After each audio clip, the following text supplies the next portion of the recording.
그 4차 산업혁명은 모든 걸 자동화시키는 거죠. 우리 인간의 지능을 이제 자동화시키는 건데, 이 특징이 뭐냐면 모든 산업에 다 이게 투영이 돼야 돼요.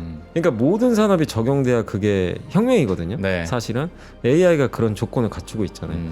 당시에 2000년 IT 버블 터질 때도 IT만 실적이 좋았대요. 경기는 별로 안 좋고. 근데 지금도 그렇죠. 미국 나이키 실적 별로 안 좋아요. 맞아요. 소비재는 안 좋은데 AI만 좋은. 얼마 전에 연준 의장이 마지못해 금리 인하 시작해버렸잖아요. 네. 버블의 조건이 지금 갖춰지고 있어요. 근데 이 버블이 언제 올지 몰라요. 근데 아직은 버블은 아닙니다. 왜냐하면 개인이 신용 매수를 엄청 하는 것도 아니고요. IPO도 요즘에 화랑은 아니에요. 그 적자 기업들 주가 폭등하는 거 아직은 못 봤고, 그리고 언제 버블이 터지냐면 이제 금리 인상할 때. 금리 인상할 때 대부분 이제 물가 올라서 금리 인상하거든요. 네. 아직 그 징후가 없거든요. 버블을 지금 준비를 해야지. 이제 버블이라고 여기서 탈출하자. 그건 너무 빠르다는 거죠. 예, 심층 인터뷰 시작하겠습니다. 안녕하십니까, 김영롱입니다. 오늘은 시장 얘기해 보도록 할 텐데, 사실 코스피만 봤을 때 어제와 오늘의 낙폭 자체는 뭐 비슷비슷한데, 장 마감 이후에 우리들의 느낌은 사뭇 다른 것 같습니다. 걱정을 참 많이 하다가 그나마 선방을 했던 어제, 그리고 오늘은 한 30분 정도 꿀맛을 보다가 갑자기 힘이 빠져버리다 보니까 이제 내 포지션도 약간의 변화를 줘야 되는 것인가?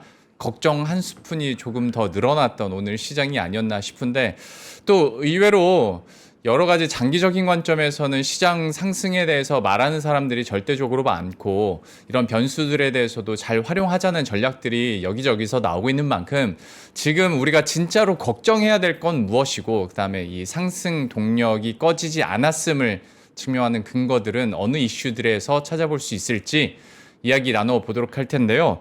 저녁 방송에서는 이분 오랜만에 모시고 이야기하게 되는 것 같습니다. LS증권 염승환 이사와 함께합니다. 어서 오십시오. 네, 안녕하세요. 안녕하세요. 네, 안녕하세요. 저녁 방송에 모시는 것도 오랜만입니다만은 제가 이사님과 방송을 하는 것도 굉장히 오랜만입니다. 네, 한 3년 됐네요.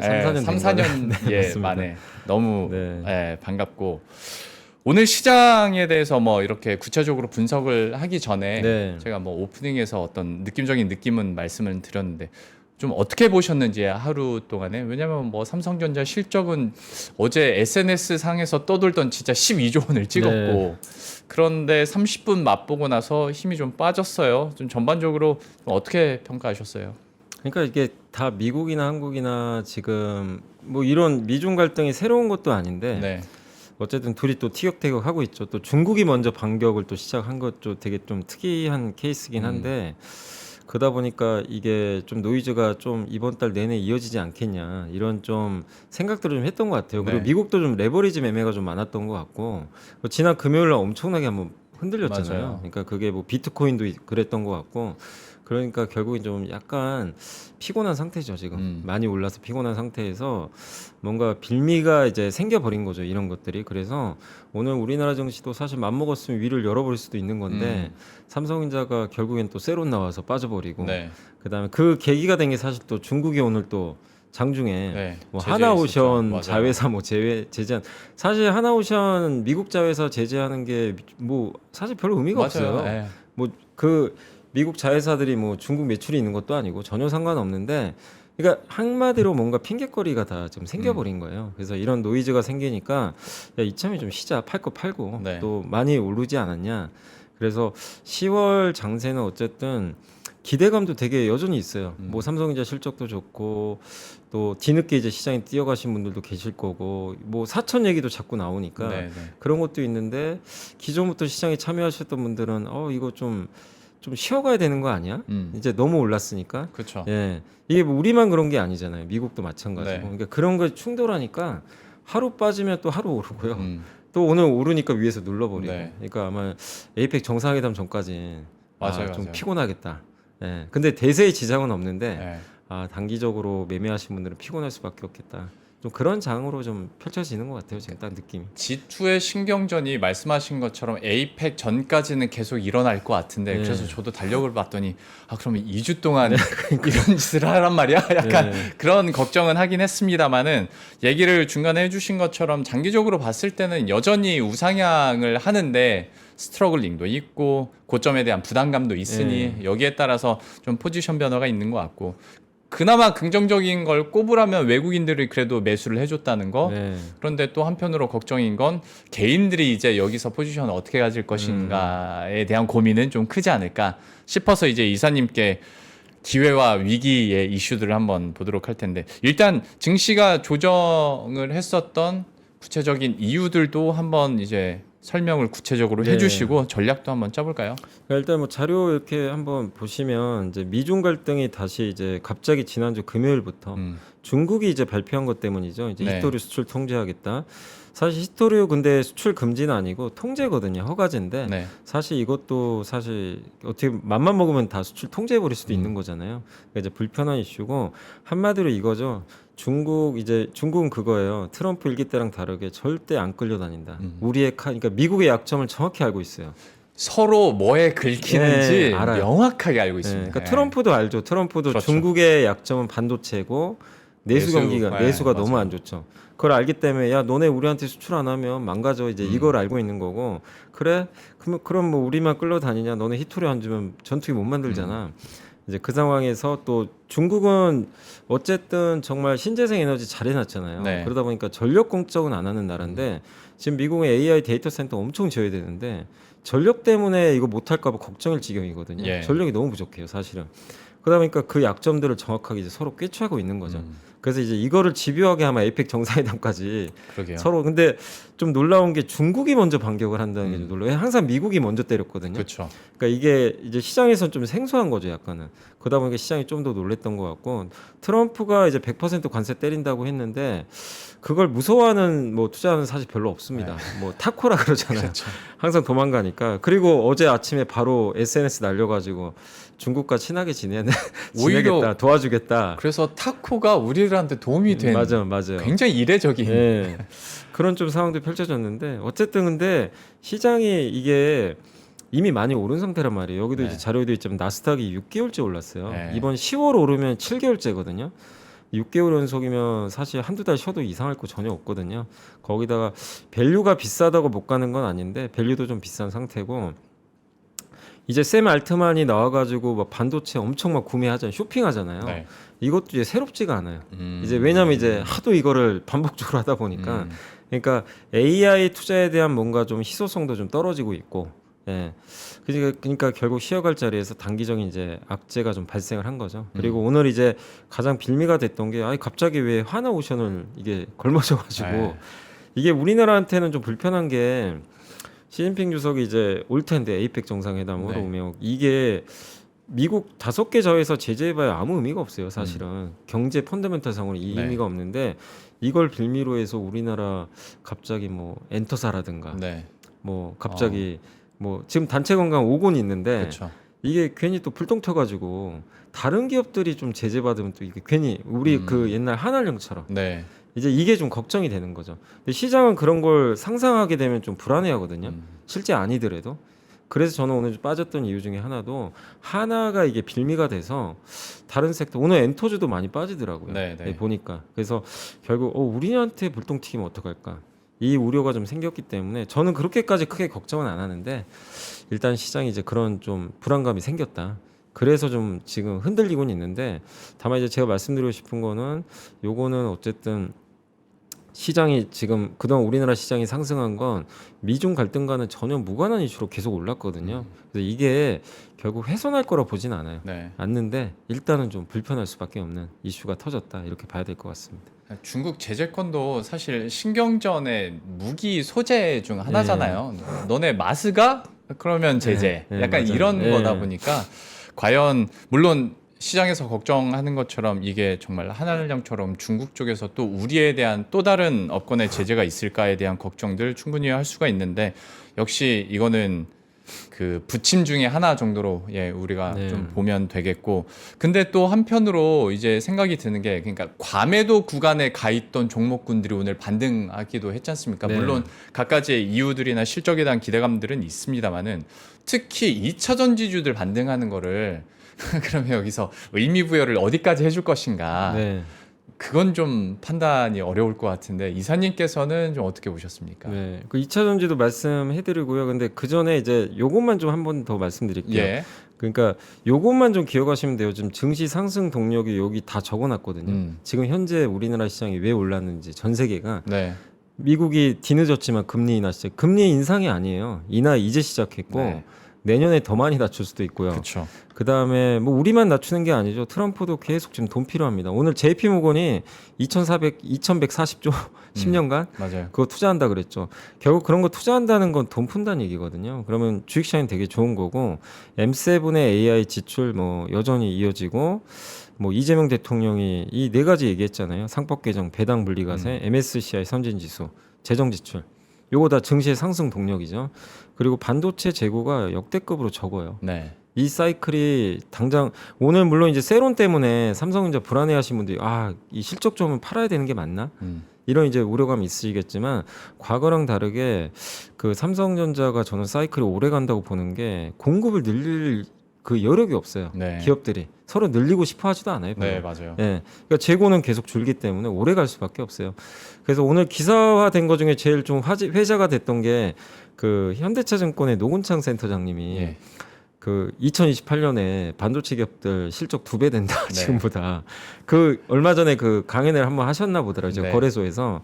그게 기사화가 많이 됐는데 그게 맞냐 안 맞냐를 떠나서 그렇게 보는 시각들이 늘어나면 사이클은 어쨌든 계속 그렇게 갈 가능성이 높거든요. 그래서 이걸 보면 증시 상승 동력 미중 갈등하고는 다 좀 무관한 이슈들이거든요. 맞아요. 그렇기 때문에 저는 흔들릴 필요 없다.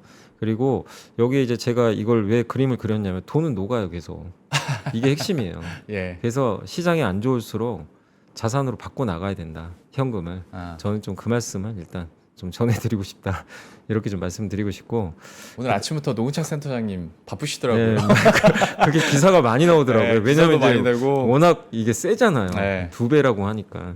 근데 어쨌든 그럴 가능성도 충분히 저는 배제할 수 없다 이렇게 보고 있고, 그다음에 이제 질문해주신 대로 오늘 2차 전지가 왜 올랐냐면은 이제 많은 분들이 아마 좀 여러 생각들을 하셨을 거예요. 근데 2차 전지 오른 거는 여기 제목에 있어요. ESS 때문이에요. 맞아요. 요게 핵심이고, 그러니까 LG엔솔이 그 얼마 전에 테슬라의 6전 LFP 배터리 공급한다고 옛날에 공시가 나왔는데 네. 그때 이것 때문에 한번 올랐다가 사람들이 여전히 의심하더라고요. ESS 아무리 좋아하면 뭐하냐. 전기차가 안 되는데. 그쵸. 그래서 오르다 말아버렸어요, 사실상. 근데 다시 이제 이걸 왜 가져왔냐면 ESS가 생각보다 이 배터리의 방향을 바꿀 수 있는 굉장히 강력한 모멘텀이 될 것 같아요. 그러니까 오늘 상승을 그냥 일회성으로 보면 안 될 것 같고, 오늘 이 장이 흔들리는 와중에도 LG엔솔이 한 7% 가까이 폭등해 버렸거든요. 네. 안 빠졌어요. 이게 기술적 반등이면 윗꼬리 달고 그냥 힘없이 또 밀렸을 텐데 그게 아니라는 거는 조금 더 올라가겠다는 의지가 있는 거고, 제일 핵심은 요 두 개거든요. 중국이 ESS에 사용된 리튬이온 배터리, 그러니까 지금 미국도 중국 배터리 지금 못 쓰게 지금 하려고 아마 올해 이제 그 저번에 트럼프 감세안 통과됐잖아요. 네. 내년 1월부터는 중국산 이제 배터리를 좀 많이 사용을 하게 되면 미국에서 ESS 프로젝트 할 때 보조금을 이제 못 받아요. 이미 이건 결정이 됐는데 네. 그러니까 미국도 중국 거 이제 안 쓰려고 하는데 중국도 이제 그래 너네도 그래 우리는 안 주겠다 이거예요. 그렇죠. 그럼 뭐죠? 여기서 어부지리는 한국이에요. 왜냐하면 ESS 배터리를 서로 중국산, 그러니까 중국은 수출하기 싫어하고 이제 오늘 이제 요 내용이 나왔잖아요. 그리고 미국은 되도록 중국 쓰지 말라. 그러면 근데 여기서 왜 중요하냐면 이 핵심은 ESS 배터리가 이제 미국에서 많이 필요할 수밖에 없는 게 AI 데이터 센터에 네. 배터리가 이게 필수적으로 들어갈 수밖에 없거든요. 근데 왜 그러냐면 LNG 발전소를 만드는 거는 지금 두산 에너빌리티가 최근에 갑자기 폭등했잖아요. 맞아요. 원전 때문에 간 건 아니고 네. 그 천연가스 발전소의 가스 터빈. 터빈이 공급이 너무 부족하대요. 예. 이제 그래서 그 이후로 올라갔는데 공급 부족하면 발전소 짓는데 시간이 너무 많이 걸려요. 한 5년은 걸릴 수도 있어요. 그리고 원전 짓는데 10년. 네. 그 SMR도 2030년 지나야 돼요. 상용화는. 네. 그럼 그 전에 AI 데이터 센터 전력 엄청 필요한데 뭘로 메꾸냐 이거죠. 제일 빨리 할 수 있는 게 태양광과 ESS래요. 이 두 개 조합시키는 거죠. 예, 요거는 1, 2년 안에 가능하니까. 그래서 아마 ESS 배터리 수요가 더 많이 늘 거예요. 우리 생각했던 것보다 이 데이터 센터 때문에. 또 AI. 트럼프는 태양광 싫어하니까. 태양광 싫어해도 어쩔 수 없어요.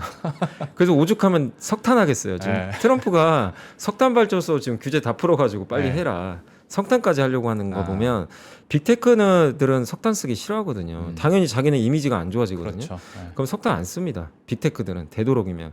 그러면 제일 빨리 할 수 있는 게 태양광밖에 없어요, 사실은. 그래서 태양광 근데 ESS랑 결합을 해줘야 돼요. 반드시. 예. 그 요거에 또 앞장선 기업 중에 하나가 테슬라잖아요. 그렇죠. 사실은. 그렇기 때문에 근데 여기에 ESS 옛날에 다 중국 거 썼단 말이에요. 이제 아니라는 거예요. 이제는 이 중국이 알아서 여기서 빠져버립니다. 퇴장해버려요. 그러면 한국 거 밖에는 방법이 없어요. 쓸 지금 카드가 없어요. 네. 그래서 이거를 오늘 배터리주도 왜 이렇게 올랐지? 예, 그냥 단순히 그냥 올랐다는 걸로 보시면 안 될 것 같고 상당히 좀 파괴력 있는 재료가 나왔다. 저는 내년까지 그러니까 전기차가 좀 안 되더라도 네. 근데 전기차 안 되는 건 누구나 다 알잖아요. 그게 더 이상 악재는 아니에요. 네. 예, 다 아는 악재이기 때문에. 그래서 ESS. 그래서 오늘 배터리주 중에서 제일 많이 오른 게 LG엔솔하고 중소기업 중에서는 그 신성 ST랑 한중 에지스 네. 이 두 개가 급등했거든요. 제일 많이 올랐어요. 이 기업들이 그 LG랑 삼성 쪽의 ESS 배터리 밸류 체인이거든요. 그러니까 한마디로 배터리 쪽을 다 좋게 볼 수는 없겠지만 이 오늘 오른 거는 저는 굉장히 의미가 있는 반등이었다. 그리고 어제 LG엔솔이 또 실적 발표했었잖아요. 네. 거기서도 전기차 쪽은 그렇게 안 좋았는데 ESS 쪽은 또 상당히 잘 맞습니다. 나왔더라고요. 네. 그러니까 여러분들이 포커스를 배터리 이제 안 된다 이렇게 보지 마시고 배터리 내에서 ESS가 좀 게임 체인저 역할 충분히 할 수 있다. 아. 이렇게 한번 시각을 바꾸는 것도 좋을 것 같습니다. 근데 워낙 대이신 분들이 많아서 저도 약간 그쪽 방면에서 질문을 한 번만 더 네. 드릴게요. 그러니까 사실 너무 안 좋게만 생각하지 마시라고 했는데도 여전히 좀 의심이 있어서 그죠? 그러니까 2차 전지 워낙 안 갈 때 그때 당시에 ESS 얘기하면 아니 무슨 2차 전지 지금 전기차가 이러고 있는데 맞아요. ESS가 모멘텀이 됩니까? 막 그렇게 제가 되물었던 기억이 있는데 네. 어쨌거나 실적 뚜껑을 열어봤더니 실제로 ESS가 꽤나 괜찮게 숫자가 맞아요. 찍히고 있다라는 네. 건 봤는데 이게 실제로 스토리가 확 좋아지면서 어떤 펀더멘털 쪽으로 이게 가는 건지 아니면 많이 떨어지고 과매도 구간이겠다. 반도체가 좀 주춤하니 그 시소격으로 2차 전지가 지금 이렇게 단기적으로 올라가는 건지 여기에 대한 성격 분간을 하기가 참 좀 조심스럽습니다. 근데 그동안은 보면 이제 배터리에 대한 시각은 이렇게 좋게 얘기들이 나와도 그냥 대부분 단기적으로 좀 오르다 이게 빠지니까 하다 말았죠, 맞아요. 그러니까 이제 사람들은 안 믿죠, 당연히. 이게 근데 이 스토리가 삼성전자도 똑같이 적용돼요. 삼성전자 그렇게 좋은 얘기들 나와도 잠깐 반등하다 다시 수그러들고 그때도 그랬죠. 테슬라에 파운드리 공급한다고 네, 네, 계약 맺었는데 급등하고 다시 원위치 되더라고요. 맞아요. 그러니까 참 이게 신뢰가 많이 떨어졌구나. 근데 결국 반도체 업황은 계속 좋아지는 건 분명히 했거든요. 네, 그런 게 이제 이번에 실적까지 확인이 된 건데 결국에 그 못 오르던 삼성전자도 6만 원에서 9만 원까지 50%가 그냥 순식간에 올라가 버렸잖아요. 네. 그러니까 어떤 섹터든 간에 바닥에서 기업도 마찬가지인데 오를 때 각종 의심이 엄청 많습니다. 그거를 100% 확신하면서 가는 경우는 없어요. 어느 업종이든 간에. 예, 이미 확신했으면 저 멀리 날아가 버렸겠죠, 다들. 네. 예, 그렇기 때문에 지금 배터리도 비슷한 상황이고 저는 왜 좀 긍정적으로 보냐면은 제가 ESS를 계속 추적을 많이 해왔어요. 예. 해왔는데 이제 의심은 그거예요. 이게 진짜 실적까지 나올 게 맞나? 음. 비중도 커야 돼요. 전기차만큼은 아니더라도. 근데 어제 LG엔솔에서 의미 있는 실적이 찍힌 그렇죠. 게 ESS가 분명히 찍어줬거든요. 네. 그 ESS 생산을 많이 하면은 미국에 보조금 많이 줍니다. 그 중국산이 아니잖아요. 그리고 무엇보다 스토리가 하나 이제 형성이 된 게 중국산 이제 배터리는 안 쓸 거란 말이에요. 네. 중국 스스로도 미국이 주고 싶어 하지도 않아요. 그리고 지금 제이미 다이먼 그 JP모건 회장도 ESS 배터리 아마 투자한다라는 그런 이제 얘기가 나온 것 같더라고요. 그런 거 보면 배터리 만드는 기업은 전 세계 중국과 한국밖에 없는데 네. 한국밖에 없어요. 사실 방법 자체는 없기 때문에 더더욱 수요 늘어나고 그리고 요즘에 그 미국에서 블룸 에너지가 엄청나게 올라갔잖아요. 그 못 가던 블룸 에너지 수소에 엮여가지고 근데 그 회사가 데이터 센터 결합돼가지고 주가가 난리가 났죠. 맞아요. 순식간입니다, 사실은. 근데 ESS도 데이터 센터에 반드시 필요하거든요. 이 모멘텀들이 이제 나오기 시작을 하는 거죠. 그럼 여기에 이제 엮이게 되고 그 중심축이 한국의 배터리라면 저는 충분히 전기차 안 좋은 거는 이제 안 좋기 때문에 주도주가 될 수 없을 수는 있어요. 네. 뭐 어쨌든 본업은 배터리, 그러니까 전기차 쪽이니까. 근데 전기차가 더 나쁠 게 뭐가 있냐 이거죠. 이미 뭐 안 좋은 거 다 두들겨 맞았는데 네. 그 상황에서 아무도 기대 안 했던 이런 모멘텀이 분명히 나온 건 사실이니까 이 주가에서 배터리를 나쁘게 보는 것도 이상한 거 아닌가요? 이 주가에서 네. 더 이상 뭘 나쁘게 봐야 되는 거죠. 그러니까 저는 좀 기대를 해보자. 이 말씀을 좀 드리고 싶습니다. 그러면 다음으로 넘어가기 전에 똑같은 질문일 수는 있는데 또 의문 하나가 반도체도 지금 꺾이는 건 아니잖아요. 네. 잠깐 뭐 주춤한다고 오늘 하루 주춤한다고 그쵸, 그쵸. 해서 그러면 2차 전지도 스토리가 이렇게 괜찮다고 하면 앞으로 반도체랑 2차 전지 함께 갈 수 있는 것인가? 그러니까 함께 상승할 수 있는 장이 오나에 대해서는 좀 어떻게 평가하세요? 함께 갈 수 있어요. 왜냐하면 이게 시속 게임이라는 거는 결국 이거거든요. 이제 주도주가 있고 네. 비주도주 있죠. 예. 요게 이제 너무 이제 주도주가 오른 상태에서 이제 이쪽이 좀 쉬고 싶을 때 네. 한번 차익 매물 나오면 그 돈으로 좀 안 오른 빈집털이들 하잖아요. 그게 뭐 엔터 원전 뭐 맞아요. 그런 쪽 예. 아니잖아요. 근데 이제 그게 펀더멘털이 좋은 기업들은 결국에 이제 반도체가 쉴 때 주도주 역할로 이게 후속 주자로 계속 유지가 되는데 그냥 단지 빈집털이면 그냥 기술적 반등하고 끝나버리거든요. 네. 그래서 같이 갈 수가 없어요. 근데 지금 배터리가 오르는 거는 저는 이제 오늘 제가 좀 느꼈던 건 뭐냐면 이거는 그냥 일회성 상승은 분명히 아닌 것 같다. 그렇기 때문에 반도체랑 좀 무관할 거로 봐요. 그냥 반도체가 갈 때 같이 갈 수도 있고 오늘처럼 빠질 때 그냥 갈 수도 있고. 예. 그래서 어쨌든 지금 배터리 쪽에 신규 수급들이 저는 좀 들어올 거로 좀 보고 있기 때문에 이건 반도체 수급과 무관하다. 네. 저는 그렇게 보고 있기 때문에 충분히 같이 갈 수도 있다. 이렇게 생각은 하고 있습니다. 오케이, 좋습니다. 2차 전지에 대한 투자 의견이나 그 스토리에 대해서는 충분히 저도 이제 이해를 했는데 어제와 오늘 또 약간의 달라진 점이라고 해야 될까요? 이게 보면 물론 그러니까 이게 하루하루 일희일비 하면 안 된다는 걸 알면서도 네. 우리 개인 투자자들은 매일매일 시장을 보니까 또 그렇게 될 수밖에 없는 게 어제는 설사 불안하더라도 개인들은 조정이 오면 난 살 거야라는 의지가 확실히 보였거든요. 오늘은 어떻게 되는 것인가? 이 상승이 약간 개인들에게 부담으로 다가오기 시작한 것인가?에 대한 질문에 대해서는 좀 어떻게 보십니까? 근데 개인들은 아니에요. 오늘도 주식 사더라고요. 어제도 사고 오늘도 사는 거 보면 지금 고객 예탁금이 80조가 넘었습니다. 맞아요. 예, 이러다 100조 갈 것 같은데 네. 돈 계속 들어올 것 같아요. 그러니까 돈이 사실 갈 데가 없어요. 뭐 부동산 갈 수도 없고 대출 막아버렸기 때문에. 네. 그리고 미국 주식 하실 분들은 이미 다 하고 있고. 네. 예, 그래서 좀 새롭게 또 진입하신 분들도 계속 늘어날 가능성이 높거든요. 왜냐하면 시장 계속 의심하셨던 분들도 이거 진짜 되는 시장이네. 이렇게 이제 근데 어제 흔들리니까 그러니까 이제 조금 시장이 이제 최근에 며칠 흔들렸잖아요. 네. 흔들리니까 어제 같은 경우 아침에 대량 매수 들어오더라고요. 맞아요. 이게 웬기회냐 이래가지고 그래서 저는 당분간 개인 수급은 그러니까 오히려 개인 투자분들이 제가 계산을 해봤거든요. 아까 잠깐 수급 보고 왔는데 이재명 대통령 당선되고 6월에 네. 6월부터 오늘까지 얼마를 팔았는지 한번 이렇게 봤더니 예. 20조를 팔았어요. 아. 2,600부터 3,600까지 1,000포인트 올랐는데 개인 투자분들은 여기에 동참을 전혀 못하셨어요. 그냥 20조를 팔아버렸어요. 굉장히 이제 속이 많이 쓰리실 수밖에 없어서 상승분을 그럼 외국인이 다 올라올 가져가는 때마다 거예요? 다 던져버린 거예요. 어. 왜냐하면 이제 학습 효과도 좀 있다 보니까 근데 이제 이렇게 들어온다는 건 개인 투자분들 생각이 좀 바뀌신 거죠. 사야 되겠다.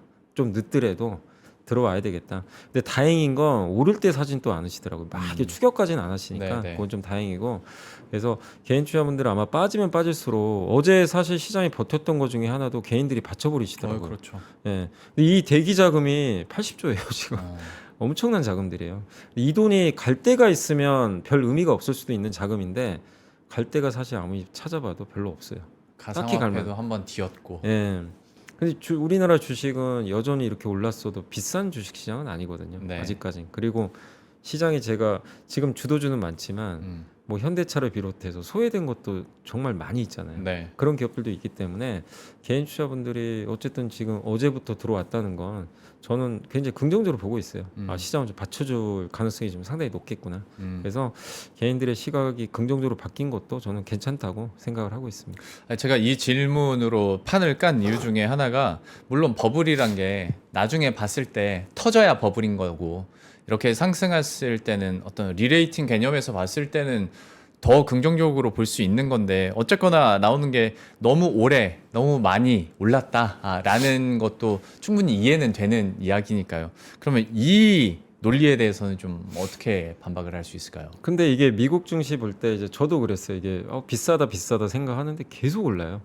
미국이 항상 예, 비쌌던 항상 것 같은데. 비싸니까. 근데 미국이 오히려 이렇게 싸질 때가 더 위험하다는 내용도 있더라고요. 아, 왜냐하면 성장이 둔화되고 있다. 예, 그러니까 미국은 비쌀 때 더 많이 갔던 경우들이 사실 많았던 것 같아요. 그만큼 그러니까 팔란티어가 오히려 싸지면 그건 문제가 있는 거다. 왜냐하면 지금 과거에 돈 벌 거를 미리 당겨서 지금 반영하는데 네, 그만큼 성장을 엄청나게 하고 있잖아요. PER이 네. 400배거든요. 근데도 주가 여전히 견조하거든요. 근데 그 기업이 이제 어느 날 성장이 꺾여서 막대한 돈을 벌기 시작하면 사실 이제 오히려 성장이 꺾여버릴 수도 있어요. 네. 그럼 오히려 PER은 낮아지는데 이제 주가는 급나가는, 더 이상 아. 못 가는 그런 경우도 우리 많이 봤잖아요. 그쵸. 성장주들이 막상 돈을 막대하게 벌 때 주가가 안 됩니다. 네, 예.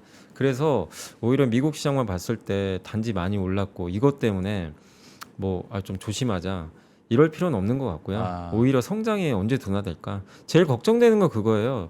전력 없어가지고 데이터 센터 투자 못할까봐. 아, 그게 무서운 거죠, 사실은. 지금 주가 오른 게 걱정이 아니라. 네, 예.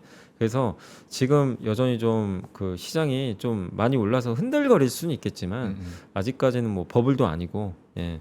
그리고 요 자료를 한번 가져와 봤는데 요거는 이제 많은 애널리스트 분들이 정말 좀 되게 좋은 자료 두 개가 있어요. 그 KB증권의 이은택 하인한 연구원님하고 네, 신한투자증권의 김성환 연구원님이 쓰신 자료를 제가 종합을 해가지고 한번 만들어 봤어요. 뭐냐면 그 과거의 버블 있죠. 버블 네. 공부하면 결론이 나와요.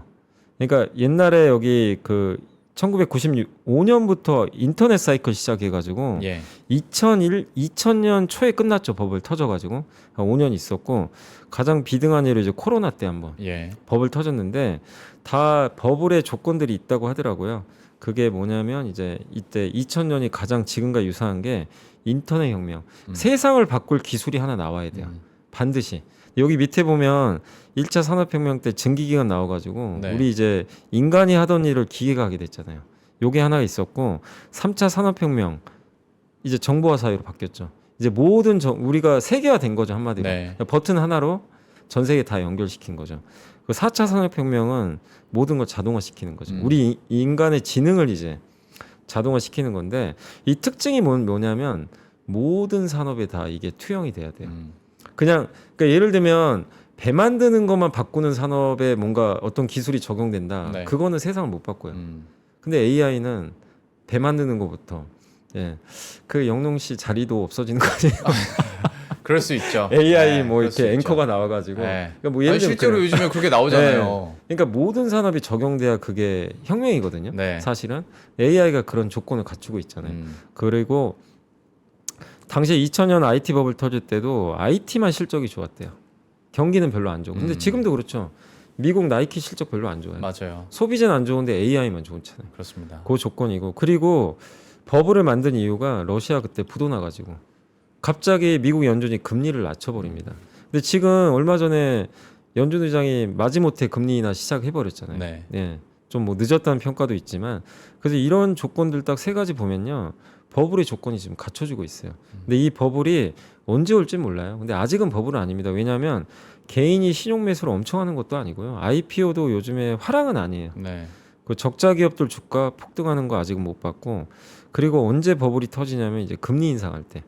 금리 인상할 때 대부분 이제 물가 올라서 금리 인상하거든요. 네. 근데 아직 그 징후가 없거든요.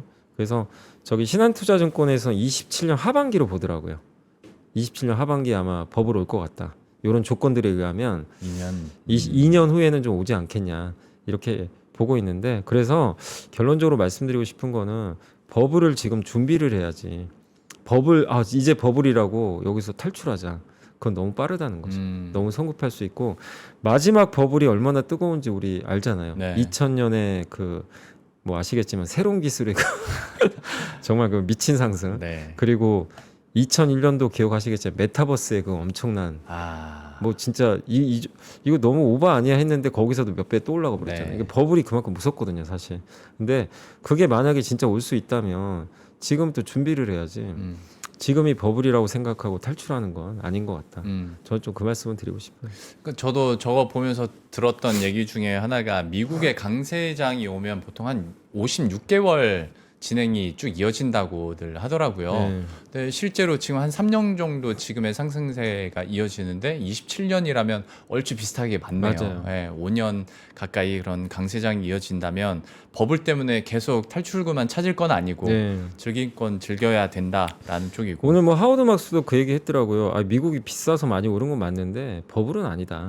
하워드 막스도 그 얘기를 했기 때문에 사실 버블 징후는 전혀 없어요. 아직까지는 어떤 것도 버블 징후. 그러니까 진짜 사람들이 버블은요. 전 세계 주식 투자하신 분들이 진짜 미쳐야 되거든요. 주식에 다 미쳐야 돼요. 그냥 밤에 잠도 못 자야 돼요. 주식 사고 싶어가지고. 네. 그리고 월요일만 기다려요. 주말이 너무 싫은 거예요. 그런 일들이 있어요, 실제로. 이제 그땐 되게 조심은 해야 돼요. 근데 아직은 주변에 봐도 주식시장이 뜨거운 건 맞는데 네. 이게 흥분들을 안 하세요. 네. 전혀. 예. 그러니까 그런 걸 보면 아직까지는 버블 징후는 좀 없는 것 같다. 이렇게 보고 있어요.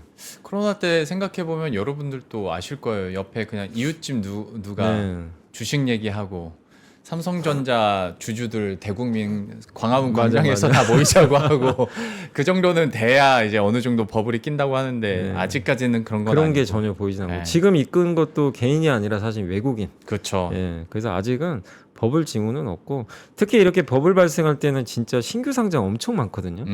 근데 신규 맞아요. 상장 별로 관심들이 없어요 지금. 오히려 미국도 우리나라도 IPO 예, 시장은 별로 그게 뜨겁지가 않아요. 맞아요. 예. 그리고 금리야 내년에 이제 친 트럼프 인사들이 많아지면 많아질수록 인하 속도는 더 맞아요. 근데 제일 줄어들 수 조심할 있고. 거는 이 버블 발생에서 제일 주의할 거는 제일 마지막에 오는 게 금리 인상으로 망가져요.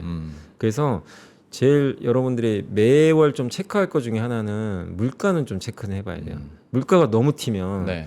이게 금리 인하하기 되게 어렵거든요. 예. 한 번씩은 부러질 수도 있어요. 그것 때문에. 근데 아직은 물가 그렇게 튈 것 같지는 않아서 걱정할 단계는 아닌데 27년도에는 이렇게 돈 풀면 물가 오르거든요. 네. 오를 수밖에 없어요, 사실은. 그래서 27년도는 조금 지금 상황에서는 물가가 혹시 그때 좀 많이 오른다면 경계는 좀 할 필요는 있다. 이렇게 좀 생각은 하고 있어요.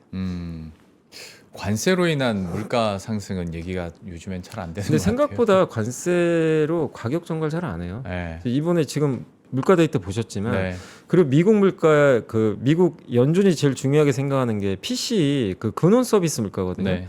그거는 오히려 다 꺾이고 있어요. 음. 그거는 관세랑 전혀 상관이 없어요. 근데 그 물가들은 주거비 꺾이고 의료비도 꺾이기 시작을 했고 대부분 데이터들이 다 꺾이고 있어요. 그렇기 때문에 근원 서비스 물가가 꺾이면 관세로 다른 게 올라가도 이거 상쇄시켜 버리고 또 한 가지 저는 물가 걱정 별로 안 하는 게 지금은 유가가 지금 급락하기 시작했어요. 네. 네. 50달러대까지 빠졌죠. 유가 지금 피크아웃 얘기가 계속 나와요. 수요 피크아웃에다가 공급은 계속 증가하잖아요. 네. 원유 공급. 그럼 유가가 트럼프가 원하는 게 유가 하락이잖아요. 예. 그래서 계속 유가 떨어지면 다른 게 올라도 이게 또 물가 상승 막아버리는 거죠. 그래서 물가를 아직은 뭐 걱정할 단계는 아니다 이렇게 생각은 하고 있습니다. 그러니까 옛날에 뭐 10년, 20년 전에 물가로 인해서 금리 정책이 방향을 선회했을 때야 미국이 유가를 컨트롤할 수 있는 능력이 없었다지만 네, 지금은 유가도 떨어뜨리려면 떨어뜨릴 수 있는 그 물량의 능력을 맞아요. 갖고 있잖아요. 네, 미국도 많이 생산을 하니까. 네. 근데 사우디랑 이제 어쨌든 짝짝꿍한 것 같아요. 제가 봤을 땐 둘이 지금 이해관계가 딱 맞아 떨어져가지고 아니 갑자기 사우디가 증산에 동의를 하기 시작했잖아요. 저는 그거 보고 좀 깜짝 놀랐거든요. 저렇게 증산만 하면 알레르기 반응이 일으키던 나라가 그렇죠. 아니 갑자기 왜 증산에 적극적으로 본인이 나서가지고 아, 사우디가 하는 거 보면 이제 미국의 압력도 좀 있었던 것 같고 그리고 어떤 보고서를 보니까 사우디가 결국 이제 원유 의존 경제를 좀 탈피하려고 하더라고요. 네. 가스 투자를 되게 많이 한대요. 네. 그러니까 가스로 좀 바꿔서 남는 원유로 이제 해외에 수출해서 그걸로 좀 돈 벌고 그러니까 유가 떨어져도 크게 타격 안 받는 구조로 바꾸려고 하는 것 같아요. 그런 것들도 원유에 대한 어쨌든 이제 헤게모니가 이제 바뀌어버린 거죠 어떻게 보면. 그리고 언젠가 또 러시아가 복귀할 수도 있는 거고 네, 그런 거 보면 원유가 공급이 줄어들 일은 이제 없어요. 계속 늘어날 가능성이 높은데 네. 그럼 결국 수요가 문제인데 수요는 뭐 이 기관마다 의견 차이는 좀 있지만 피크아웃 얘기가 어떤 기관은 그 영국의 브리티시 페트롤륨인가요? 그 예. BP는 올해가 피크아웃이다. 그렇게 보고서를 냈고 어, 그다음에 2030년에 피크아웃이다 이런 얘기도 있는데 이제 길어봐야 2030년이에요. 아, 근데 이거는 뭐 영롱 앵커도 아시겠지만 그 원유 쓰는 수요는 줄 수밖에 없잖아요. 네. 뭐 이제 앞으로 모든 게 그럼요. 전기화 되니까 그래서 결국 원유에 대한 가격 하락은 이게 느리지만 장기적으로 계속 이어지지 않겠냐 이렇게 생각을 하고 있고 유가 떨어지면 제일 좋은 국가 중에 하나가 한국입니다. 네. 한국 증시 옛날에 원유가 떨어질 때 되게 좋았어요. 네. 과거부터. 그래서 그런 면에서 저는 좀 괜찮지 않을까 생각은 하고 있습니다. 좋습니다. 지금의 변수들이나 버블에 대한 걱정들까지도 큰 그림에서 봤을 때는 우리가 좀 그 걱정을 좀 덜 수 있을 만한 지표와 자료들을 제시를 해주셨는데 그러면 조금 더 이제 섹터들을 봤을 때 AI 얘기는 당연히 안 할래 안 할 수는 없는데 이쪽은 너무 그러니까 쏠림이 심하다라고 이제 비판을 하시는 분들도 있지만 어쨌거나 지금은 이들이 시장을 이끌고 있는 상황이고 여기에 대한 모멘텀이 집중이 되고 있으니까 한번 얘기는 해보시죠. 초창기에 AI 쪽으로 투자가 어마어마하게 들다 보니까 주가도 올라갔고 그런데 투자만 해선 되겠냐? 수익이 나야지. 수익이 잘 안 나는 것 같으니까 주춤하다가 수익이 다시 확인이 되고 나니 AI 관련 종목들이 어마어마하게 상승을 했지 않습니까? 지금은 수익성에 대한 약간의 물음표가 하나둘씩은 나오는 것 같은데 여전히 투자가 어마어마하게 나타나고 있어 라는 논리는 이어지는 것 같습니다. 그러면 AI 쪽은 이 대규모 투자를 필두로 해서 앞으로 추가적인 계속된 상승을 우리가 예상해 볼 수 있을지도 이제 궁금해지는 건데 네. 이 스토리에 대해서는 좀 어떻게 보세요? 근데 이게 참 계속 의심은 있는 것 같아요. 그러니까 작년에도 투자 많이 할 때 결국 올해 초에도 그 얘기 나왔거든요. 딥시크 나오고 네. 이제 투자 꺾인다. 아, 그래서 미국 애널리스트들도 그 얘기를 많이 했는데 근데 미국의 주요 기업들의 CEO들은 뭔 소리를 하냐. 투자 지금 부족해서 더 해야 되는데 네. 그래서 그거 싹 일축하고 그다음에 데이터 센터 우리 예상보다 더 많이 해버렸잖아요. 네네. 그래서 그거 이제 탁 묻히고 그냥 주가 다시 날라갔고 음. 젠슨항도 계속 얘기합니다. 지금 투자 그러니까 데이터 센터 짓는데 돈이 엄청 들거든요. 네. 근데 데이터 센터를 그 어떤 특정 기업 하나만 짓는 게 아니잖아요. 뭐샘 알트만도 오픈 AI도 있고 지금 아마존도 있고 근데 여기서 끝나는 게 전 세계가 다 투자예요. 네.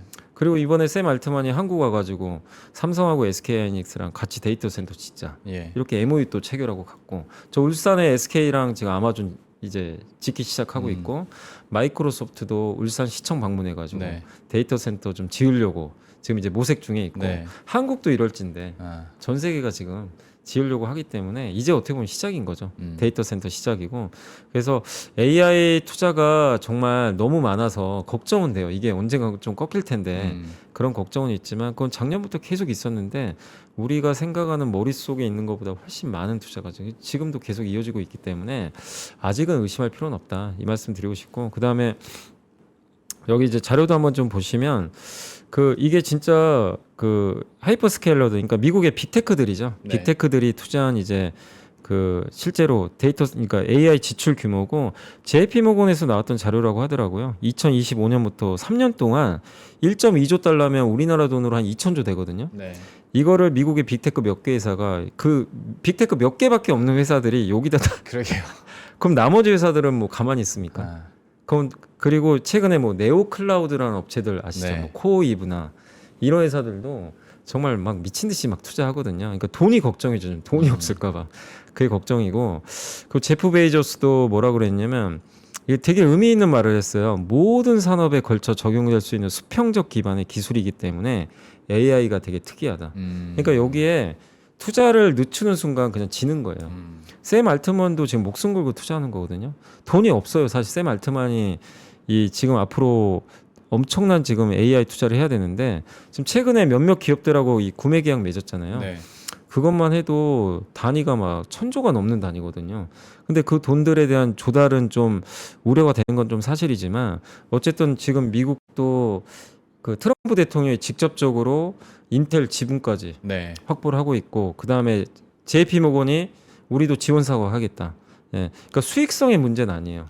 지금 AI에서 중국과 대결도 해야 되고 그러니까 미국은 그거에 절박해요. 무조건 해야 된다. 우리가 선도해야 된다. 그리고 미국의 이런 앞선 기업들이 나서서 투자를 하고 있기 때문에 지금 너무 2, 3년 후에는 조금 걱정할 수도 있겠죠. 뭐 2, 3년 후에는. 근데 지금 당장 걱정할 부분은 아닌 것 같고 그래서 이 구조에서 우리가 좀 주목해야 될 건 결국 저는 기존에는 뭐 엔비디아 중심의 네. 이런 이제 비메모리 쪽이 좀 중심이었다면 이제는 메모리 쪽을 계속 봐야 된다. 얼마 전에 샘 알트만이 한국 와가지고 월 90만 장 디램 달라 네. 이렇게 했는데 이게 디램 3사 생산 능력의 60%나 될 정도니까 한 기업이 이걸 가져가겠다고 했잖아요. 저는 그 얘기 듣고 상상이 안 갔어요. 아니 오픈 AI 혼자 저 정도면 나머지 회사들은 도대체 얼마가 필요한 거냐. 우리 머릿속을 이제 탈출해 버린 거죠. 네. 그러면 주가 폭발하는 거거든요. 그래서 이제 그때 한번 올라갔는데 그 얘기가 거짓말은 아니잖아요, 사실은. 그래서 AI에 대해서 아직은 뭐 의심할 단계는 아니다. 예, 계속해서 이런 데이터들을 확인하시면서 긍정적인 시각 좀 유지할 필요는 있지 않나 이렇게 좀 보고 있습니다. 그 얘기해 주신 김에 메모리 반도체에 대해서 그러면 추가적인 상승 모멘텀들 그리고 구체적으로 나오고 있는 국내 뉴스들도 한번 정리를 해주세요. 네, 메모리 반도체가 근데 오늘 이제 요게 메리츠증권의 김선우 연구원님이 이제 오늘 삼성전자 실적 발표 있었잖아요. 네. 이제 그거 관련된 보고서에도 나왔던 내용인데 이 내용을 이제 놀라운 게 뭐냐면 3개월 전에 쓰신 내용이에요, 사실은. 그래서 그걸 제가 사실은 그때 당시에 이게 3개월 전에 썼던 겁니다, 제가. 이게 따로 이제 그 자료 참고해 가지고 썼던 내용인데 뭐냐면 메모리 반도체가 사이클이 완전히 뒤집어져 버렸어요. 그러니까 저는 그 내용을 보고 되게 좀 충격받았거든요. 제가 알던 메모리 반도체 사이클은 이거잖아요. 그렇죠. 이렇게 곡선이죠. 맞아요. 이게 수요가 튀면 공급이 따라가고, 근데 뒤늦게 공급 쫓아가다 공급 과잉 생겨서 망가지고, 그렇죠. 사이클이 항상 반복되고, 그래서 하이닉스도 한번 망할 뻔했고, 이런 사이클이 반복되니까 오늘 같이 삼성전자가 실적 좋으면 팔아야 돼요. 그죠? 맞아요. 피크아웃 때문에 네. 팔아야 되는데 3개월 전에 이제 뭐라고 하셨냐면 그 사이클이 아니다. 이 데이터 센터가 촉발하는 그 AI 이 어떤 그 시장에서 메모리 반도체 이제 그 사이클이 완전히 뒤집어졌다. 뭐냐면 메모리는 예전에는 먼저 만들고 그 다음에 주문 들어오면 그때 팔아요. 네. 만들어놔요. 왜냐면 네. 범용이잖아요. 근데 지금 메모리는 HBM부터 바뀐 거죠. 먼저 계약부터 맺어요. 그리고 이제 달라 그러면 그때 만들어줘요. 네. 완전히 바뀐 거죠. 그래서 이제 그게 기업들 입장에서 훨씬 좋죠. 예, 재고 관리하기도 훨씬 그럼요. 용이하고 좋고 또 한 가지가 PC랑 스마트폰은 예측이 좀 가능하대요. 어느 정도 수요가 나올지 뭐 올해 스마트폰 한 몇 억대. 삼성이 미리 예측을 다 한다고 합니다. 교체 중이라는 것도 교체 중인. 있고. 예. 네. 그래서 그렇게 해서 물론 틀릴 수도 있지만 그래서 여기서 제일 중요한 거는 무조건 싸게 만들어야 돼요. 대량으로. 요 사이클인데 AI 데이터 센터로 넘어가면서 삼성이 왜 실패했냐면 범용 반도체 시장이 아니라 맞춤형으로 바뀌어버린 거예요. 네. 엔비디아 못 들어가서 엄청난 고생을 했잖아요. 할 줄 알면서 왜 못했는지 모르겠어요. 진짜 그것만 생각하면 사실 좀 답답해지는데. 맞아요. 근데 이제 AI 데이터 센터로 가면서 맞춤형 칩이 여기는 무조건 성능이에요. 원가 필요 없어요. 그냥 하이닉스 그렇게 비싸게 만들어도 엔비디아 다 사갑니다. 네. 그죠? 예. 그리고 이게 수요가 어떻게 수요 예측이 되게 어렵대요. 갑자기 AI 데이터 센터를 수백 개를 갑자기 저기다 한 번에 짓는다고 생각해요. 그거 그렇죠. 누가 예측을 해요? 그렇죠. 그럼 그 수요가 어떻게 나오냐면 이런 사이클이 아니라 그냥 계단식이래요. 갑자기 그러니까 수요가 이러다가 이렇게 수직으로 올라간대요. 그러겠네요. 그리고 또 옆으로 가고 또 수직. 음. 그래서 예측이 안 되기 때문에 공급을 늘리기가 되게 어렵대요. 그래서 어떤 기업도 공급을 잘 안 늘린다. 근데 진짜 이건 3개월 전에 쓰셨던 내용인데 정확히 맞았어요. 그러네요. 예. 그래서 오늘도 이제 한 번 더 쓰셨더라고요. 그러니까 삼성이 오늘 12조 원의 엄청난 실적을 냈지만 삼성이 그러면 옛날처럼 피크아웃이냐? 아니란 얘기죠. 네, 공급을 늘리기 좀 쉽지 않고 또 어디서 샘 알트만이 또 와가지고 또 삼성이나 하이닉스 그 어떤 또 다른 뭐 AI 뭐 빅테크 회사가 한국 와가지고 DRAM 달라. 나 데이터 센터 지어야 된다. 이럴 수도 있어요. 네. 그냥 상상이지만 그런 일들이 또 발생하지 말란 법은 없거든요. 어디서 갑자기 수요가 이렇게 계단식으로 폭발할지 모른다는 얘기죠. 그러니까 디램 사이클을 예전처럼 예측하기가 되게 어려워졌어요. 이 얘기는 뭐냐면 오래 간다는 얘기예요. 공급이 크게 안 느는 사이클은요 되게 오래 갑니다. 네. 여러분도 아시잖아요. 조선, 변압기, 지금 방산 공급이 쉽게 안 느는 사이클이잖아요. 그러니까 오래 가거든요. 그러니까 피크아웃 얘기 계속 나오는데도 계속 가요 주가가. 공급 때문에 그렇거든요. 그러니까 이걸 메모리 반도체도 이제 적용을 해야 된다고 생각하면 이제 삼성전자 저점에서 한 50% 올랐는데 네. 물론 많이 올랐지만 피크아웃을 논하기는 아직은 좀 시기상 이른 거 아닌가 이렇게 좀 생각하고 있고 한 가지만 더 이제 보여드리고 싶은 게 이게 그 보시면 그 AI에서 그 좀 이제 되게 중요한 이슈 중에 하나가 그럼 결국엔 AI가 최종 종착지는 뭐냐면 결국 여기거든요. 전 테슬라로 생각을 해요, 개인적으로. 그러니까 우리가 요리한다고 생각하면 피자 만들 때 그 엔비디아의 도구를 가지고 만든 다음에 팔란티어가 레시피를 줘요. 네, 그걸로 이제 자동화 시켜서 이제 레시피를 가지고 만드는 요리사는 테슬라죠. 로봇을 만드는 거죠. AI 결과물은 우리 이제 눈으로 볼 수 있는 게 로봇 같은 거잖아요. 네. 근데 왜 삼성전자를 저는 좀 중요하게 생각하냐면 테슬라의 이 밸류체인이 이제 들어가게 됐잖아요. 이제 앞서는 제가 메모리 얘기를 해드렸지만 네. 삼성전자는 이제 여기에 그 테슬라의 AI6 칩에 파운드리를 공급하기로 이제 그 담당을 하기로 했거든요. 네. 그래서 그 관점에서 보면 여기 AI 이제 밸류체인이 들어갈 수 있는 그 모멘텀을 확보를 하게 된 거죠. 예. 그래서 이 AI의 주인공 중에 주인공은 아니죠. 삼성전자 주인공은 아니지만 이 주인공을 이제 보조할 수 있는 그런 역할에 이제 동참을 하기 시작했다. 기존에는 하이닉스랑 TSMC만 항상 그렇죠. 동참했거든요. 맞아요. 왜냐면 엔비디아에 들어가 있으니까. 그렇죠. 근데 얼마 전에 어저께였죠. AMD가 그 오픈 AI 수주를 이제 받기로 했고 네. 오늘 브로드컴. 네. 근데 여기는 삼성이 또 이미 공급을 하고 있거든요. 그러니까 이거는 엔비디아 독주 체제에서 점점 다변화되기 시작을 하잖아요. 그러면 이게 점점 기업들이 이제 그동안 TSMC나 하이닉스에만 줬던 이 물량들을 점점 이제 2호나 3호나 시키겠다는 얘기죠. 네. 이건 삼성한테는 되게 좀 좋은 기회가 될 것 같아요. 점점 분산되니까. 그래서 그런 목적에서 테슬라도 옛날에 TSMC만 고집을 했지만 물론 계약 조건이 안 맞을 수도 있지만 어쨌든 삼성 아직 누가 봐도 파운드리 이거 경쟁력이 있냐? 안 믿는 분도 많잖아요. 네. 그죠? 저요. 그죠. 근데 일론 머스크가 누구예요? 그걸 모를 리가 없잖아요. 네, 그렇죠. 근데도 TSMC 손 안 잡고 아, 일단 삼성에 어쨌든 모험을 건 거죠. 네. 20조 원 들여가지고 그거는 결국엔 비슷한 것 같아요. 이제 무조건 TSMC만 의존하는 거 위험하다. 점점 분산하겠다. 그게 어제 오픈 AI도 엔비디아만 의존하는 거 위험하니까 이제 분산시키겠다는 게 지금 나오기 시작을 한 거예요. 그래서 삼성한테 많은 기회가 저는 좀 생기지 않겠냐 이렇게 좀 생각을 하고 있습니다. 삼성 진짜 위태로웠을 때 그래도 테슬라가 딱 뭐 구해주는 맞아요. 그림도 그게 좀 출발점이었던 것 같아요. 맞아요. 아, 그때가 스타트였던 것 같고 결국 이제 또 이 모든 기술력과 그 정점이 테슬라로 모이는 그림까지 얘기를 해주셨고 좀 사담이긴 한데 여기 IFC에 테슬라 매장 있잖아요. 네네네. 거기 지날 때 테슬라 자동차만 보면 아, 테슬라 종목을 사고 싶다라는 생각은 별로 안 했는데 네. 얼마 전부터 거기에 테슬라 그 로봇을 아. 전시해 놨더라고요. 그거 볼 때마다 왠지 좀 사야 되나라는 생각들을 많이 하게 됩니다. AI와 관련해서는 워낙 지금 모멘텀들이 또 그쪽으로도 모이고 있기 때문에 한번 생각을 해보시면 좋을 것 같고. 그러니까 어떻게 보면 AI를 마지막으로 구현할 회사는 전 테슬라라고 그쵸. 생각하거든요. 네. 왜냐하면 이제 결과물이잖아요. 그렇죠.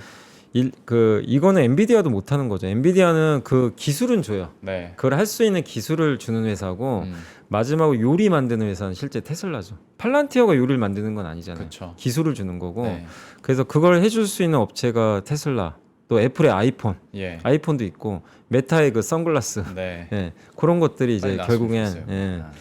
이 종착지가 되고 그런 게 나오면 이제 실제로 대중화되는 거죠. AI가. 근데 거기까지 본다면 우리가 테슬라도 저도 여전히 좀 긍정적으로 보고 있고 이제 거기에 삼성이 들어갔다는 게 되게 좀 기분 좋다. 저는 그렇게 보고 있습니다. 삼성도 더 분발해서 예, 많은 분들이 지금 신만전자 얘기를 언제부터 하는지 모르겠습니다. 예, 좀 빨리 닿았으면 좋겠고 네. 실제로 뭐 증권사에서도 목표 주가 계속 상향 조정되는 리포트들 나오고 11만 원, 12만 원 얘기 나오니까 한번 기대를 해보도록 하겠고. 근데 너무 목표가에 연연하지 마세요. 사실 진짜 그거 생각하면 이게 상단이 딱 정해지니까 참 그 스스로가 그러게, 그 캡을 그러게. 씌워버려요. 예. 그래서 너무 그냥 목표가는 그러게요. 그 모건 스탠리 아시잖아요. 모건 스탠리도 이번에 철저한 반성문을 썼는데 네, 네. 하이닉스 12만 원 목표가 썼다가 네. 지금 얼마죠? 아, 50만 원 얘기도 네. 다시 나오던데. 예. 그러니까 너무 그 목표가는 그냥 약간 좀 후행적인 경우도 되게 많기 때문에 그렇죠. 그 논리만 좀 보시면 좋을 것 같아요. 그리고 항상 그 이걸 꼭 보세요. 이렇게 어떤 별로 관심 없는 기업인데 네. 어느 날 어떤 애널리스트가 세게 목표가 지르는 경우가 한 번 있어요. 예. 그럼 그게 진짜예요. 아, 진짜인 경우 되게 많았어요. 그러니까 이제 목표 주가를 커버를 하기 시작한 걸 말씀하시는 거예요? 아니 아니면 근데 이제 이미 뭐 이렇게 커버를 하고 있었는데 이미 하고 있는데도 다 정체돼 있는데 아. 갑자기 어떤 애널리스트가 혼자 나와가지고 그 보통 용기가 아니거든요. 네. 갑자기 혼자 이게 지르는 경우가 있어요. 네, 네. 그럼 나중에 뒤따라 다 올라가는 경우가 어. 저는 되게 많이 봤어요. 삼성전자도 좀 비슷했던 경우고. 하이닉스도 맞아요. 대표적으로 네. 그랬던 것 같은데. 근데 그런 것들이 이제 매일 리포트 보시다 보면 하나씩 나오긴 하거든요. 나오긴 하니까. 근데 이제 다 좋게 보다가 또 갑자기 이게 좋은 상황에서 갑자기 안 좋은 리포트가 나오는 경우들도 있어요. 네, 꺾는 네. 리포트. 이제 그런 경우는 또 그게 맞는 경우들도 있었기 때문에, 그러니까 그게 소수 의견이 또 잘 맞는 게 또 주식시장이 또 이게 좀 재밌는 현상 중에 하나인데, 네. 어쨌든 그런 걸 본다면 뭐 너무 이렇게 지금 이제 막 삼성전자 목표가 막 다 올라가잖아요. 근데 너무 거기에 큰 의미를 두지 마시길 바라겠습니다. 저는. 여러분 저희 방향성만 또, 보시면 좋을 것 같아요. 목표 주가에 대해서 너무 연연히 하지 맙시다. 오히려 그게 캡을 씌워버리는 그런 부작용을 낳을 수도 있으니까 계속 상승하기를 한번 기대를 해보겠습니다. 어떻게 하다가 얘기를 하다 보니 54분이 벌써 지나서 그렇게 마지막 마무리만 해보도록 하겠습니다. 일단은 다시 앞으로 넘어가는 얘기일 수도 있겠는데 에이펙 이전까지는 G2 간의 신경전은 계속 이어질 수밖에 없고, 그다음에 이제 각국의 뭐 중동 이슈뿐만 아니라 미국에서 어떤 돌발 변수가 일어날지를 모르기 때문에 그거 한번 싹 정리하고 좀 마무리를 짓죠. 네, 그래서 이제 결국 뭐 시장이 좀 당분간 막 왔다 갔다 할 거예요. 뭐 한 2주 정도 불편하시더라도 그거 어쩔 수 없습니다. 이게 뭐 시장이 이렇게 영원히 오를 수도 없는 거니까 3,600까지 진짜 꾸준히 올랐잖아요. 그래서 약간의 단기 조정이 나온다면 그걸 불편해하지 마시고 뭘 투자할까? 지금 고민은 그거거든요. 내가 뭘 계속 투자를 해야 될까? 그래서 여기 보시면 저는 미국이 원하는 게 주도 산업이라고 보고 있어요. 그래서 네. 여기 보시면 미국 돈 많이 필요하고 왜 돈 필요하죠? 핵심은 그거예요. 오늘 JP모건의 제이비 나이먼 회장이 안보 목적으로 미국에 투자하겠다. 네. 이게 짜증이 나는 거예요. 중국이 공급망을 다 가지고 있거든요. 미국은 갖고 싶어요. 너무 늦었지만 이제 갖자. 뒤늦었지만 이제 여기에 막대한 투자를 할 거고, 그래서 결국 거기에 이제 해당되는 그런 업종들이 저는 계속해서 수혜를 받을 수 있다. 이건 미국이냐 한국이냐 뭐 그렇게 구분할 필요는 없고 다 공통 사항이고, 근데 우리나라에서 그러면 이제 미국이 하고 싶은데 못하는 산업은 주도주가 되는 거죠. 네. 가장 대표적인 게 배잖아요. 조선. 그리고 원전도 마찬가지. 미국이 만드는 능력은 떨어집니다. 네. 시공 능력. 데이터 센터 이건 미국이 잘하지만 거기에 메모리 반도체. LNG 미국 잘하지만 거기 운송하는 거 우리나라가 해줘야죠. 그렇죠. 거기다가 항공기는 미국이 잘 만들어요. 네. 보잉 항공기. 그래서 여기는 우리가 들어갈 여지는 별로 없고, 네. 그리고 히토류 이제 하고 싶 미국도. 그래서 관련된 산업들, 뭐 반도체, 또 ESS 배터리 미국 못합니다. 우리나라 손 잡아야 돼요. 그래서 저는 아까 배터리를 그냥 단순히 그냥 올랐다고만 생각하지 말고 안보 목적으로 보면 의미가 되게 달라질 수가 있어요. 그리고 로봇, 변압기, 우주항공 다 이게 미국이 필요로 하는 건데, 네. 이 중에 이제 미국은 못 하는데 중국이 하는 거, 그러면 우리가 그 대체제가 되는 거거든요. 예. 그래서 이런 산업들이 일시적인 게 절대 아니기 때문에 계속해서 한번 조정 나올 때 이런 것들을 좀 고민해 보시면 좀 좋지 않을까 싶습니다. 전반적으로 정리를 너무 깔끔하게 해주셨는데 1분 남은 김에 저 궁금한 거, 아까 그 그림에서 히토류 문제 때문에 고려아연 급등하는 거 있잖아요. 네. 히토류 관련해서 우리 국내 시장에서의 투자는 좀 어떻게 판단을 하세요? 근데 히토류가 실체가 있는 국내에는 별로 없긴 한데, 맞아요. 그래도 그 고려아연은 되게 다양한 광물 사업 하거든요. 네. 우리나라에서 광물 포트폴리오 제일 많아요. 네. 많기 때문에 수혜 받는 게 당연합니다. 주가 비싸죠. 네. 비싸지만 이런 안보 목적이 붙으면요 그냥 위가 열려버려요. 시장은 열기 때문에 올라가는 건 전 당연하다고 생각을 해요. 그리고 그 외에 또 우리나라 히토류 이제 관련된 기업들이 제가 알기로는 LS 에코에너지가 베트남에서 사업하는 걸로 알고 있고, 네. JS 링크가 그 연구 자석 실제로 이제 만들려고 하거든요. 예. 히토류 관련해 가지고 있고 하기 때문에 국내에도 이제 너무 적어요. 예, 그런 기업들은 많지는 않지만 네. 그런 광물과 관련된 기업들이 극소수이기 때문에 오히려 더 희소성이 있는 거죠. 그래서 히토류 관련주들 저는 국내 소수라고 하더라도 계속 주목받을 수는 있다. 그래요. 다만 시장을 이끌 수는 없죠. 아, 그럼요. 규모가 너무 네, 작으니까. 그럼요. 예, 그래서 그런 관점에서 여기도 히토류 미국 하고 싶잖아요. 그래서 긍정적으로 볼 필요는 있는 것 같습니다. 너무 급등하기도 하고, 이게 G2 국간의 그 히토류 싸움으로 이제 고려아연이 급등을 하길래 저도 궁금해서 한번 추가로 여쭤봤고, 지금 시장에 드는 불안감이나 의심에 대해서 또 다시 한번 재확인하면서 또 시장을 기대하게 만드는 내용들 딱 짚어봤으니까 여러분들도 좀 참고하시길 바라겠고, 이사님과는 여기서 마무리 짓도록 하겠습니다. LS증권 염승환 이사와 함께했습니다. 오늘 말씀 고맙습니다. 감사합니다.